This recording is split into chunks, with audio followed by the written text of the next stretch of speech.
I'm actually not remotely comfortable. My ass is incredibly numb. Hello users of the internet and welcome to my YouTube channel. If you're one of my current 1.12 thousand subscribers, then welcome back. And if you're not, that's that on autonomy. So today's video has been a long time coming, actually pretty much 12 months coming. Okay, literally add another 6. I have been putting off editing this video because, to be honest, I hate it. But more so than that, I've also moved twice. I'm not even in the apartment that I was moving to after this. I'm in the apartment after that because my previous apartment flooded. A lot has gone down. Story time coming soon? I'm finally biting the bullet. I'm gonna do a tour of my first New York studio apartment that I've lived in since mid-September 2021, and I'm actually moving out of in the next month. Because apparently I can't complete anything unless there's a hard deadline. And a dead leave's pretty hard. So for the past year, I have been living in Midtown, in the middle of New York City. And when I say in the middle of New York City, I mean I literally live in the same street as the Empire State Building. It is 3 doors up from me. And I'm across the road from the original Macy's. Natalie Wood's my neighbor. Living alone for 12 months in a single room in this central location has been a weird experience. Weird good overall, but interesting. Definitely a very distinct pair of training wheels. So navigating the city outside of the security blanket of student accommodation. I'm probably going to post this video after I've already moved out. And then after you've already moved out again. So I said to hell with security. The building that I am currently living in is called Herald Towers. Literally 34th Street, 6th Avenue. Very central, very easy to get an apartment if you're an international student. So all of these are significant pros and the main reason why I am living here. At the end of the video, I'll give you a little review, a little pros and cons list of what living in Herald Towers is like for any prospective future renters. But for now, without further ado, let's tour the entire apartment building, because if we just toured my apartment, it would be a 30-second video. So because I don't want to go downstairs and talk to myself while I'm in the lobby and filming the area, I'm just gonna give you the rundown of the ground floor from the comfort of my floorboards. So here she is, Herald Towers, quite a grand building. Looks like an office building from the outside. It is massive. There are so many people living here. I don't think I've ever seen the same resident twice. And now here we are in the foyer, a lot of empty dead space that I think they should honestly do something with. I'm pretty sure this building used to be a hotel. It definitely looks like it once you get to my floor, level 5, because these corridors give off big shining energy. I am receiving Lady Gaga season 5 American Horror Story. If someone has not died in these hallways, I will be shocked. Weirdly, I'm pretty sure only my floor looks like this. Every other floor I've been to, pristine hallways, immaculate, 5-star experience. My hallway? Built and decorated by Stephen King. But here we are, my abode 5C3. You enter through what one could generously call a hallway and others would call a meter walkway. To your left, we have the bathroom, a little black and white action.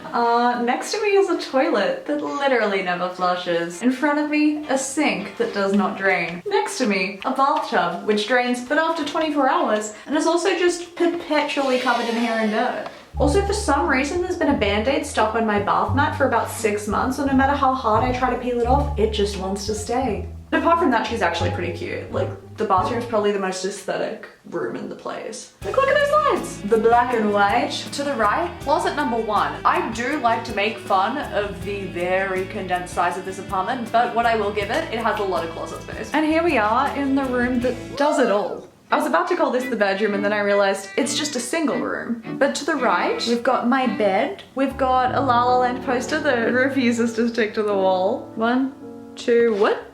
Oh, that's just a piece of hanging tape, sick. In front of me is a desk that I've only had for about 3 months and have actually never sat at to do work, but looking at it inspires me to do work. Got a little pin board with some personal knickknacks just to remember the family back home. The apartment also has insanely deep windowsills. There used to be a guy living across from me in that window who would constantly sit there for hours. He'd be up at 4 AM, I'd be up at 4 AM, I'd see him naked, he'd probably see me naked. And I haven't seen him for like a month, so honestly I'm worried. If you're that guy watching this video, please let me know you're okay.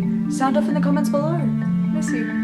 I've also got this weird shelf PowerPoint light situation, which again, I used to store random books that I'll pretend to read. Okay, number one, it's not a weird PowerPoint light, it's just a light. It's really not that weird. And number two, don't you worry about all these books because they're all gonna be ruined in the flood. And a bunch of pop vinyls. And my Australian Alexa from home, which has been unplugged for 6 months. In front of me is a TV, which I'm not gonna lie, was literally just sat on the floor for the majority of my time here. But in April, a month before I left to go back home to Australia, I finally got a TV stand. And that's that on not having a hunchback, okay? And then this is the couch. She was very much lured by her on Wayfair. She looks kind of cute. Feels like you're sitting on a brick.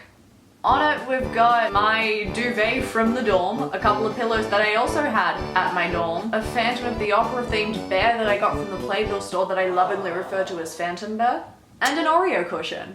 The weird thing about sitting on this couch is that I'm opposite a mirror, so I literally just have to make eye contact with myself every time I eat a meal, every time I do homework not at my desk over there. So my reflection and I have really become well acquainted. And then I've also got a fake painting of the Last Supper featuring the cast of Glee. This is the kitchen. Again, one of my favorite parts about the apartment, not because of the super schmick appliances. 2 out of 4 of these just don't work, but because it's actually pretty big and can hold all of my annoying little kitchen add-ons. Like, yeah, do I have a steamer? Do I have a waffle maker? Do I have a Dutch oven? Do I have a blender? Do I have a toaster? I have it all. Why right now am I just bragging? And once again, taking advantage of the deep windowsill and having a bar situation and a weird protein bar basket holder. Don't mind my drying rack on the floor. Now we're inside my second closet, which is honestly another room. I should have used it as a bedroom. She's pretty impressive. She's a walk-in wardrobe and can thankfully hold the embarrassing amount of clothes I brought from Australia. Like, how many outfit changes a day did I think I would need to do? Because in actuality, realistically, I wear the same outfit about 4 times a week. Again, it's like, hey, just you wait for the flood, just you wait, little wardrobe clean out.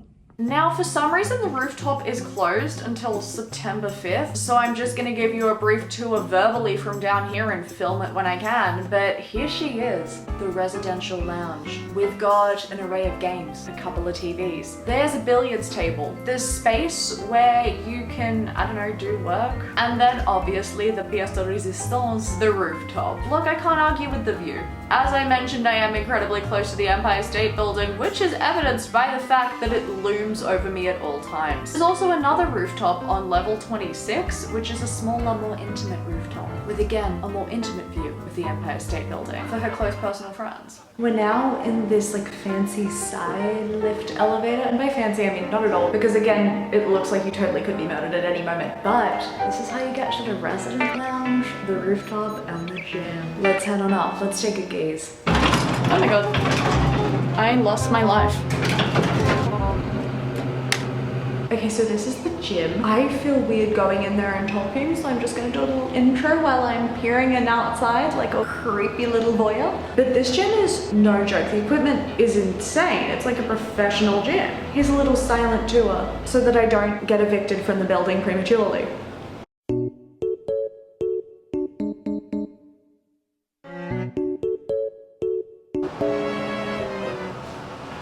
We're now on floor 3 so that I can show you the laundry room, but before we even enter, I'm just gonna show you by comparison what these hallways look like. Like, what the hell? Why is there fancy ass lighting right now? I don't understand. And don't even get me started on the actual laundry room. Here we are. What I'd like to know is why is this 10 times nicer and more fun than my apartment? Like, why is there a vending machine here? Am I gonna do my laundry, pop a squat and eat a snack? And why, more importantly, are there video games? Iconic. I also love leaving out the back entrance and making direct eye contact with the 2 strip clubs across the road.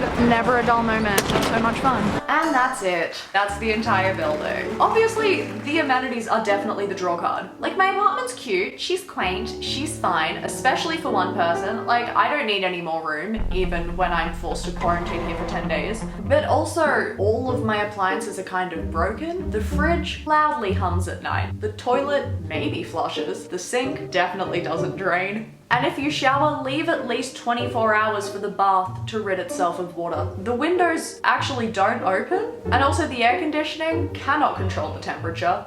But look, she's been good for a year. And yet, the amenities are kind of insane. The foyer is really nice. The gym, insane. The residential lounge, insanely fancy. The views, incomparable. If you're a fan of New York, my rooftop's the place to be.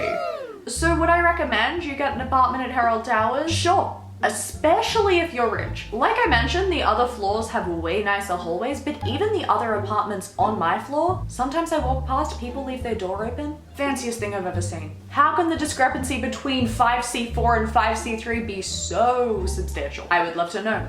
So them's the breaks. But yeah, all in all, a solid place to live. She holds a special place in my heart. This apartment and I have shared a lot. COVID over Christmas, a super weird, kinda creepy encounter with an Oscar-winning director. Just the usual first year in New York growing pains. And now, I'm moving on to Brooklyn.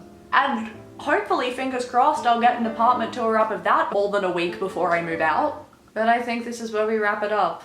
Thank you so much for watching. If you enjoyed touring my building with me 12 months after I moved in, then please thumbs up and subscribe. And if you did it because you don't care about where I live, then just do it anyway. And I'll see you next time from Brooklyn. Thank you so much for watching. Bye, Manhattan.